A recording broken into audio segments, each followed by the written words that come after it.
সত্যি আমরা শোকাহত এবং মর্মাহত।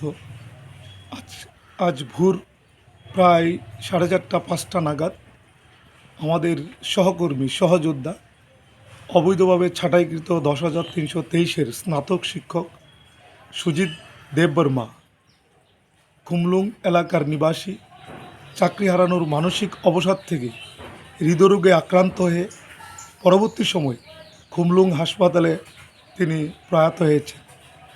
তার প্রয়াণে আমরা অবৈধভাবে ছাঁটাইকৃত শিক্ষকরা গভীরভাবে শোকাহত। আজকে পুরো 10,323 শিক্ষকদের পরিবারের মধ্যে সুখের ছায়া নেমে এসছে। আমরা লক্ষ্য করছি সেপ্টেম্বর মাসের 28 তারিখে রাজ্যের মাননীয় মুখ্যমন্ত্রী আমাদের প্রতিনিধিদের সঙ্গে কথা বলেছিলেন যে লক্ষ্মী পুজো এবং দেওয়ালির মাঝখানে উনি আমাদের বিষয়টা সমাধান করার উদ্যোগ গ্রহণ করবেন। আমরা দেখেছি উদ্যোগ গ্রহণ করার কোনো ধরনের সদাত্মক ভূমিকা আমরা লক্ষ্য করছি না। ইতিমধ্যেই আমরা 6 জন জনজাতি শিক্ষককে হারিয়েছি। আমরা লক্ষ্য করেছি গতকালকেও রাজ্যের মাননীয় মুখ্যমন্ত্রী রবীন্দ্র ভবনে কোনো একটি সামাজিক কর্মসূচিতে আলোচনা করতে গিয়ে বলেছিলেন যে আমরা চাকরি দেইনি, আমরা চাকরি খাইনি, সুতরাং তাদের বিষয়ে আমাদের সরকার ইতিবাচক না। আমরা যখন থেকে দেখছি মুখ্যমন্ত্রী ওই দিন কুমারঘাটে বলেছিলেন, কিছু 3-4 দিন আগে আনন্দনগর বলেছিলেন, মুখ্যমন্ত্রীর এই বক্তব্যর পর থেকে আমরা দেখছি এক একজন শিক্ষক হতাশায় টেনশনে মারা যাচ্ছেন।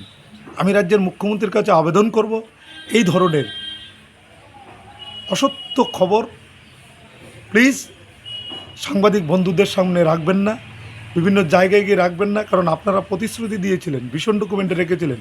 যদি আপনারা জানতেন যে সুপ্রিম কোর্ট অবৈধভাবে তাদের চাকরি বাতিল করে দিয়েছে, তাহলে আমাদের প্রশ্ন তাহলে কেন আপনারা জেনেও ভীষণ ডকুমেন্টে রেখেছিলেন? আপনি তো বলেছিলেন যদি কোনো স্কোপ থাকে আপনি সেই স্কোপটা ইউজ করবেন। এখন তো দুধ কা দুধ পানি কা পানির পরিষ্কার হয়ে গেছে। সুপ্রিম কোর্ট আমাদের আরটিআইয়ের মাধ্যমে বলেছে আমরা পার্টি না। আমরা মুখ্যমন্ত্রীর বক্তব্যর সত্যিই আমরা অপ্রত্যাশিত। ওনার বক্তব্যর পর থেকেই আমরা দেখছি এক এক করে আমরা শিক্ষককে হারিয়েছি। গত পরশুদিনও কাঞ্চনপুরের ধসদা এলাকায় আমাদের শ্রদ্ধেয় শিক্ষক শান্তিময় চাকমা পরশুদিন রাত্রে গভীর রাতে হৃদরোগে আক্রান্ত হয়ে প্রয়াত হয়েছে।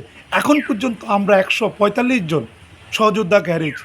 আমাদের প্রশ্ন, আর কতজন প্রয়াত হলে আপনারা মানবিক হবেন, আপনারা সহানুভূতি হবেন? আপনারা মুখে বলছেন মানবিক, কার্যক্ষেত্রে অমানবিক।